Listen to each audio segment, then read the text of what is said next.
નમસ્કાર મિત્રો, અમારી યુટ્યુબ ચેનલમાં આપનું હાર્દિક સ્વાગત છે। તો મિત્રો, આજે વહેલી સવારે મેના ડોશી ધ્રુસકે ધ્રુસકે ખેતરમાં બેઠા બેઠા રડી રહ્યા હતા ત્યારે એમને રડતા જોઈ અને બાજુમાં રહેતા ખેડૂત રામલાલ એમની પાસે પહોંચે છે અને જઈને કહે છે કે હે મેના ડોશી, આમ ધ્રુસકે ને ધ્રુસતે તમે કેમ રડો છો? અને વહેલી સવારે એવું તો શું દુઃખ પડ્યું છે કે સવારના પહોરમાં રડી રહ્યા છો? ત્યારે આટલી વાત સાંભળી અને ડોશીમાં એટલું બોલ્યા કે દીકરા, અત્યારે જ મારા ઘરે પહોંચ અને મારા બંને દીકરાને લઈ અને ઉતાવળે ડગલે તું અહીંયા આવ। ત્યારે રામલાલ કહે છે કે પણ મેના ડોશી, વાત શું છે? ત્યારે મેના ડોશી એટલું કહે છે કે એ બધી વાત પછી કહીશ, પણ અત્યારે મારા બંને દીકરાઓને લઈ અને તું અહીંયા આવ।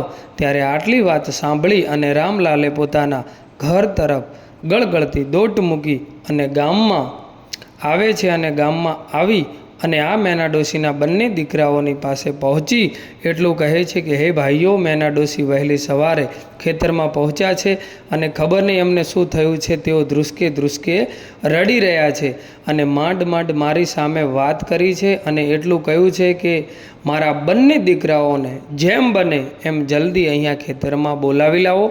ત્યારે આટલી વાત સાંભળીને બંને દીકરાઓ ગભરાણા અને એકબીજાને કહ્યું કે ભાઈ, એવી તો શું ઘટના બની હશે કે આપણા માળી આમ રડી રહ્યા છે? અને તેઓ ક્યારેય આજ દિવસ સુધી આવા તો રડ્યા નથી। અને પછી તેઓ કહેવા લાગ્યા કે હે રામુ કાકા, તમે ખોટું તો નથી બોલતા ને? ત્યારે રામલાલ કહે છે કે દીકરાઓ, ખોટું બોલવાની કંઈક હદ હોય, આવું ખોટું હું ના બોલું। ત્યારે મેના ડોશીના બંને દીકરાઓ ગડગડતી દોટ મૂકી અને પોતાના ગામમાંથી ખેતર તરફ દોડે છે। ત્યારે એમની પાછળ પાછળ રામલાલ પણ દોડ્યા આવે છે અને ત્રણેય જણા દોડતા દોડતા પહોંચે છે મેના ડોશીની પાસે અને ત્યાં જઈ અને કહે છે કે માં, તમે આમ કેમ રડો છો? તમારા ઉપર એવું તો કયું દુઃખ આવી પડ્યું છે? અરે આ તમારા બંને દીકરાઓ બેઠા છે, બોલો માડી, તમે કેમ રડો છો? ત્યારે મેના ડોશી રડતા રડતા કહે છે કે હે દીકરા, આપનું જે બહારનું ખેતર રહ્યું ને, ત્યાં જઈને આંટો તો મારી આવ કે ત્યાં શું ઘટના બની છે? ત્યારે રામલાલ કહે છે કે દીકરાઓ, ચાલો ઝટ આપણે ત્યાં પહોંચીએ। ત્યારે આ ત્રણેય જણા જઈને પહોંચે છે એ ખેતરમાં અને ત્યાં જઈને જુએ છે તો એમના બંને બળદ ત્યાં મરેલા પડ્યા હોય છે અને બંને બળદના ગળામાં તલવારના ઘાના નિશાન છે। ત્યારે આ ઘટના જોતાની સાથે જ બંને દીકરાઓ રડી પડ્યા અને કહે છે કે અરે રે, આ કયા પાપીએ આવું કામ કર્યું હશે? અરે હજી તો 2-4 દિવસ થયા હતા આ નવા બળદ લીધાને, અને એણે પણ કોઈક રાતોરાત મારીને ચાલ્યું ગયું।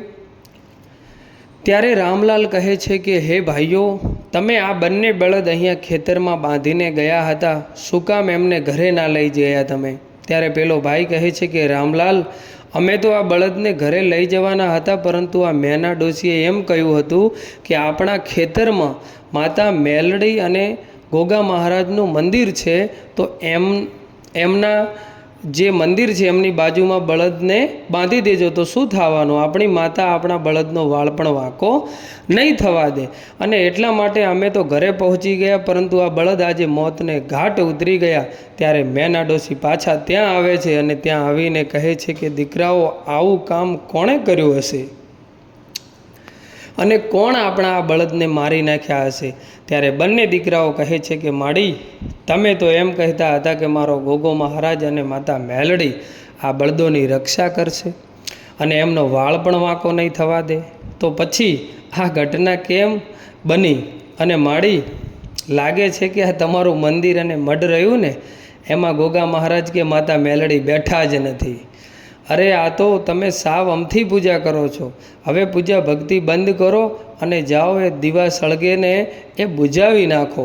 આવા દેવી દેવતાઓને પૂજવાની કોઈ જરૂર નથી, કારણ કે અહીંયા કોઈ દેવીનો વાસ નથી, તમે પથ્થર પૂજો છો। ત્યારે આટલી વાત સાંભળી અને મેના ડોશી ચાલતા ચાલતા ગોગા મહારાજ અને માતા મેલડીના ધૂળના ધરીમલે પહોંચ્યા અને ત્યાં જઈને એટલું કહે છે કે હે માં મેલડી, આજથી તારા દીવા ધૂપ બંધ કરું છું, અને હે ગોગા મહારાજ, મને તો એમ હતું કે તું તો મારા આ ખેતરનો રખેવાળ છો, પરંતુ આજે મારા બંને બળદ મરી ગયા ને, કદાચ કુદરતી રીતે તેઓ મર્યા હોત ને તો હું કાંઈ ના બોલત, પરંતુ એમના શરીર ઉપર તલવારના ઘા છે, અને આવા ઘા મારનાર કાળા માથાના માનવી સિવાય બીજું કોઈ ના હોઈ શકે. માટે હવે આજથી તારી સેવા પૂજા પાઠ પણ ગોગા હું બંધ કરું છું, અને તારા ઉપર વિશ્વાસ રહ્યો નથી. આટલું કહી અને મેના ડોસી ધ્રુસકે ને ધ્રુસકે ત્યાં રડે છે, અને ગોગા મહારાજ અને માતા મેલડીના દીવાની બુજાવી નાખે છે.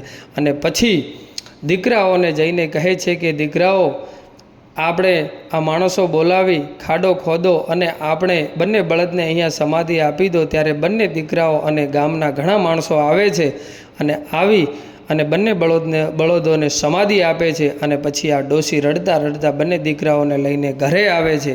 ત્યારે બંને દીકરાઓ આજે ભોજન પણ જમતા નથી, એમના ઘરે જમવાનું પણ બનાવ્યું નથી, કારણ કે આ કોઈ જેવા તેવા બળદ ન હતા, પરંતુ આ બળદ ઉપર એમનું આખું ગુજરાન ચાલતું હતું, અને બળદ દ્વારા એમની ખેતી થતી હતી. અને આજે બંને બળદોનું મોતનું આ બંને ભાઈઓને ખૂબ જ આઘાત લાગ્યો. અને રામલાલ આવી અને બંને દીકરાઓ અને આ મેના ડોસીને જમાડવાની ઘણી કોશિશ કરે છે, પરંતુ તેઓ જમતા નથી. ત્યારે રામલાલ એટલું કહે છે કે તમે દેવી દેવતાઓ ઉપર ખોટો વિશ્વાસ કર્યો, અને આ વિશ્વાસના કારણે આજે તમારા બળદ મરી ગયા. અરે આવા દેવી દેવતાઓ તો ના માનવા જોઈએ. ત્યારે આટલી વાત થતાની સાથે જ ખેતરમાં રહેલી માતા મેલડી અને ગોગા મહારાજ બંને જાગ્યા, અને જાગીને ગોગા મહારાજ માતા મેલડીને કહે છે કે હે માં મેલડી, હવે શું કરીશું?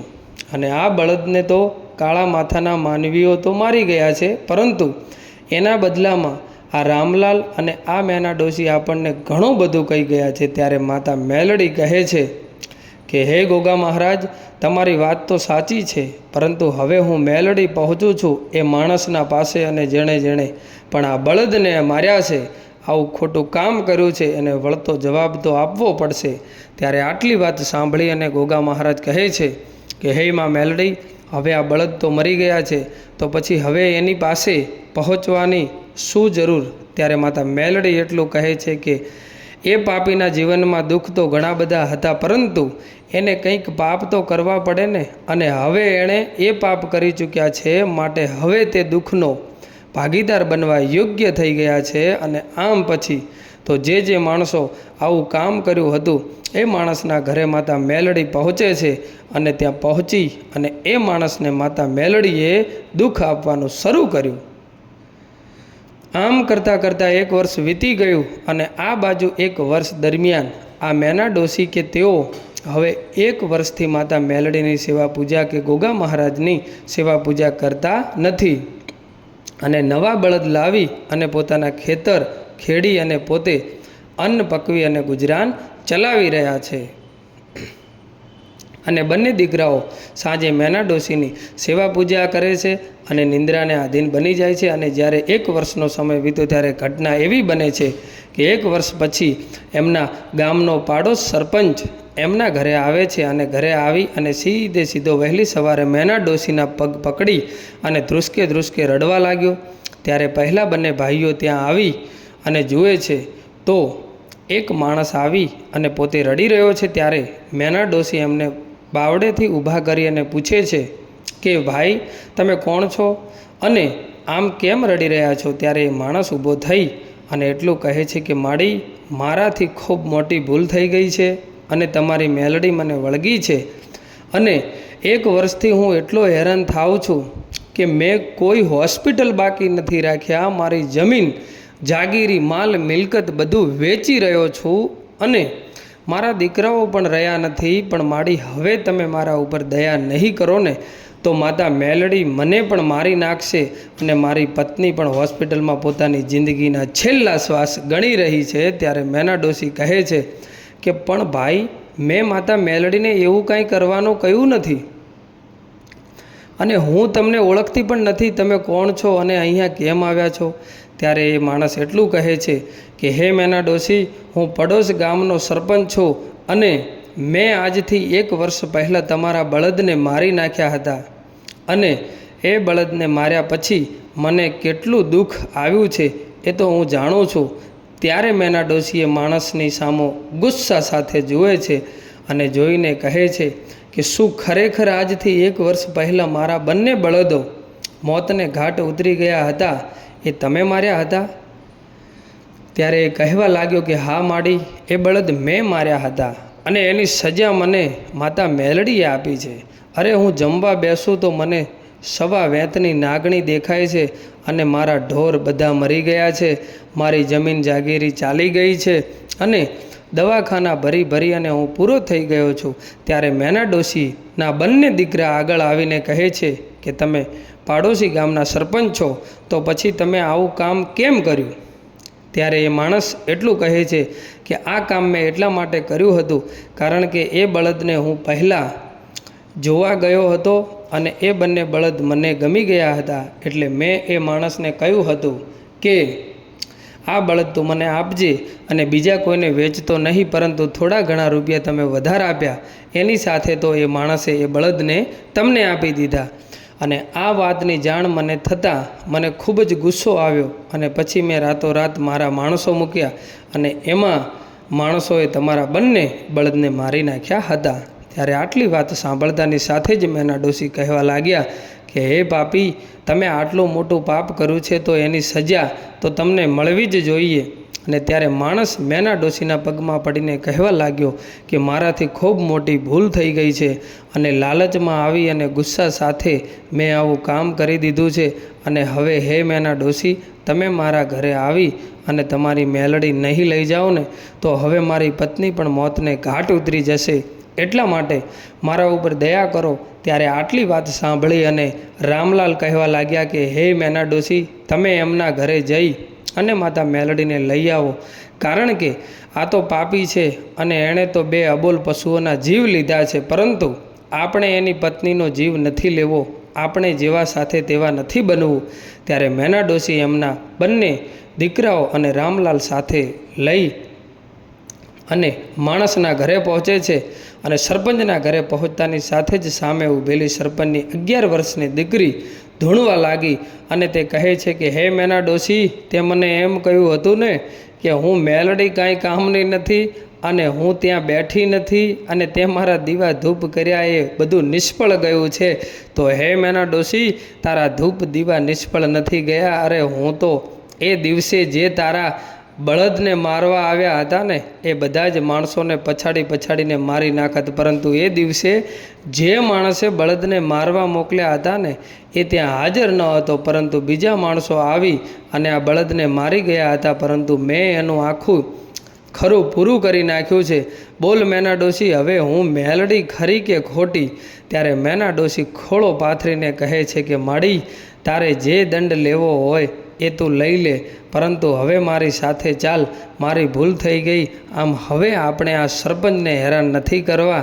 ત્યારે માતા મેલડી એટલું કહે છે કે સરપંચ, હું મેના ડોશીની સાથે પાછી તો જઉં, પરંતુ એવા ને એવા 2ની જગ્યાએ 4 બળદ જોઈએ તો હું મેલડી પાછી વળું. ત્યારે સરપંચ કહે છે કે હા માં, હું આવવા તૈયાર છું, પરંતુ માડી હવે મારા ઉપર દયા કરો. અને આમ માતા મેલડી 4 બળદની સાથે મેના ડોશીના ઘરે પાછા ફરે છે અને મેના ડોશી ફરી પાછા એમના ખેતરમાં પહોંચી અને ગોગા મહારાજ અને માતા મેલડીના ધૂપ દીપ શરૂ કરે છે. તો મિત્રો, આવા ઇતિહાસો છે અને મારી મેલડી માના મિત્રો, તમને આવા ઇતિહાસો જોવા રોજે રોજ ગમતા હોય તો આજે જ આપણી ચેનલ સબસ્ક્રાઈબ કરી લેજો. અને મિત્રો, નવા ઇતિહાસો માતાજીના જોવા માટે અમારી યુટ્યુબ ચેનલમાં આપનું હાર્દિક સ્વાગત છે.